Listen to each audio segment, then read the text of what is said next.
तो कैसे हो आप लोग। आशा करती हूँ आप सब ठीक होंगे। निधि चैनल में आप सबका स्वागत है। तो आज मैं आपको फागुन मास के 18वें अध्याय का पाठ सुनाऊंगी। कथा को पूरा सुने और बीच में बिल्कुल ना छोड़ें। फागुन मास का 18वां अध्याय भक्ति के उस रहस्य को प्रकट करता है जिसे न शास्त्र पूर्ण रूप से कह पाते हैं और न ही बुद्धि समझ पाती है। यह अध्याय बताता है कि उस जब जीव अपने अहंकार को त्याग कर केवल प्रभु पर आश्रित हो जाता है, तब भगवान स्वयं उसके जीवन का भार उठा लेते हैं। फागुन मास भगवान को अत्यंत प्रिय है। यह मास प्रेम, करुणा और रस का प्रतीक है।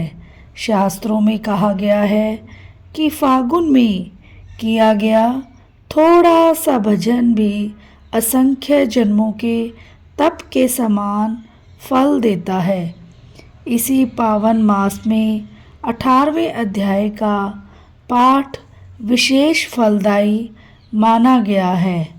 इस अध्याय में यह वर्णन आता है कि जो व्यक्ति फागुन मास में प्रभु का स्मरण करता है, किसी का अपमान नहीं करता, क्रोध, ईर्ष्या और द्वेष से दूर रहता है और जो मिला है उसी में संतोष रखता है, उसके लिए भगवान दूर नहीं रहते।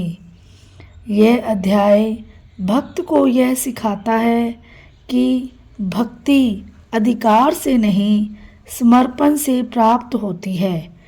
इस अध्याय के अनुसार भगवान जब किसी भक्त को अपने समीप लाना चाहते हैं तो पहले उसकी परीक्षा लेते हैं, कभी दुख देकर, कभी अपमान देकर, कभी प्रतीक्षा करवाकर। पर जो भक्त इन सब में भी प्रभु का दोष नहीं देता, प्रभु को दोष नहीं देता, वही 18वें अध्याय का सच्चा अधिकारी बनता है। जो व्यक्ति फागुन मास में 18वें अध्याय का श्रद्धा से पाठ करता है या कथा रूप में सुनता है या दूसरों को सुनाता है, उसके जीवन में दुर्भाग्य का नाश होता है, रोग और भय दूर होते हैं, ग्रह कलेश शांत होता है और अंतःकरण शुद्ध हो जाता है। यह अध्याय जीव को यह अनुभूति कराता है कि भगवान केवल मंदिर में नहीं, भक्त के हृदय में वास करते हैं।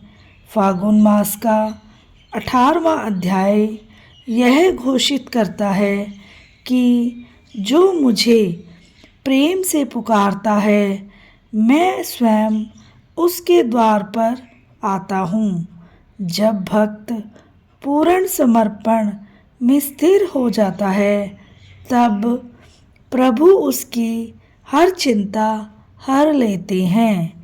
इस प्रकार फागुन मास का 18वां अध्याय जीवन का सार समझाता है। जहाँ विश्वास है वहाँ भगवान है। जो इस अध्याय का श्रद्धा और प्रेम से पाठ करता है, उसका जीवन फागुन की तरह सदा उल्लास से भर जाता है। समर्पण की विजय। बहुत प्राचीन समय की बात है। एक छोटा सा गांव था, शांत और सरल। उसी गांव में माधव नाम का एक निर्धन किंतु अत्यंत श्रद्धालु भक्त व्यक्ति रहता था। उसके पास धन नहीं था, विद्या नहीं थी और पर उसके हृदय में प्रभु के लिए अपार प्रेम था। जब भी फागुन मास आता है, माधव का जीवन और भी सरल हो जाता। वह प्रातः ब्रह्म मुहूर्त में उठता, नदी में स्नान करता और एक पीपल के वृक्ष के नीचे बैठकर प्रभु का नाम स्मरण करता। वह कहता, हे प्रभु, मेरे पास देने को कुछ नहीं, बस यह हृदय है, इसे स्वीकार कर लो। फागुन मास के 18वें दिन माधव का कठिन समय आ गया। उसका एकमात्र सहारा उसकी छोटी सी कुटिया आंधी में गिर गई। गांव वालों ने उपहास किया, कुछ ने कहा, जिस भगवान को यह पूजता है वही इसे दुख देता है।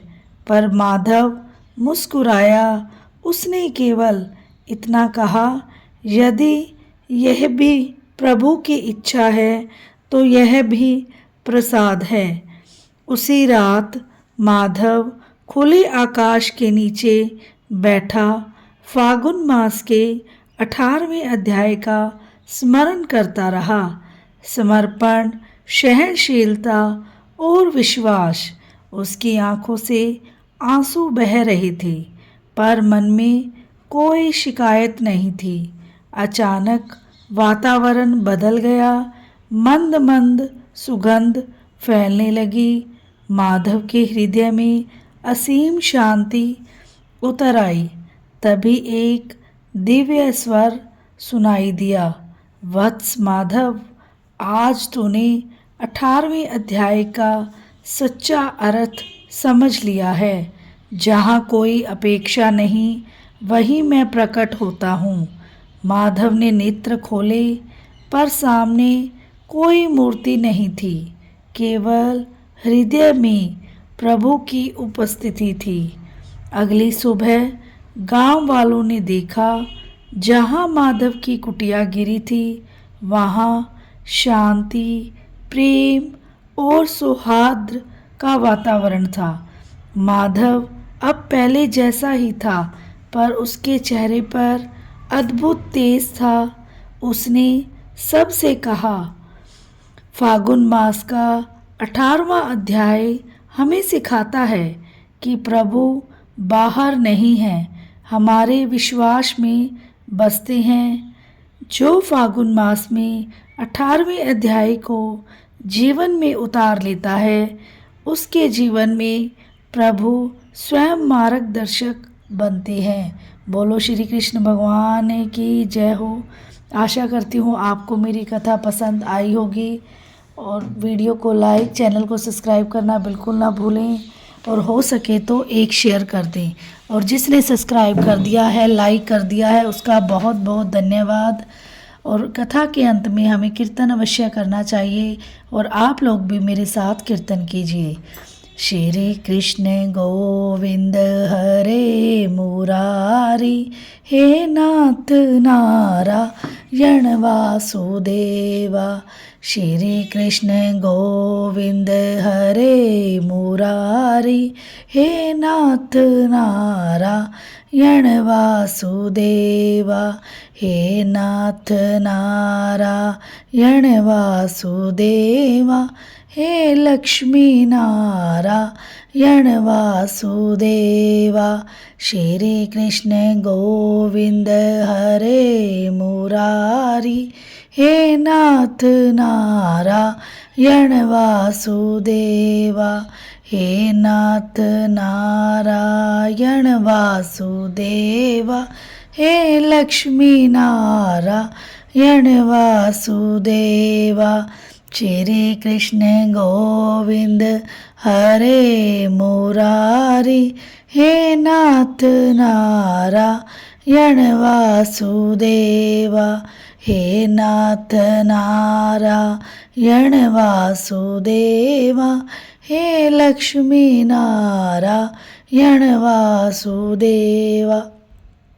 श्री कृष्ण गोविंद हरे मुरारी, हे नाथ नारायण वासुदेवा।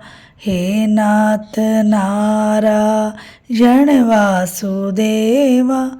हे लक्ष्मी नारायण वासुदेवा, श्री कृष्ण गोविंद हरे मुरारी, हे नाथ नारायण वासुदेवा, हे नाथ नारायण वासुदेवा, हे लक्ष्मी नारायण वासुदेवा। बोलो श्री कृष्ण भगवान की जय हो, लक्ष्मी माता की जय हो। हर हर महादेव। मिलते हैं नेक्स्ट वीडियो में नेक्स्ट अध्याय के साथ। राधे राधे।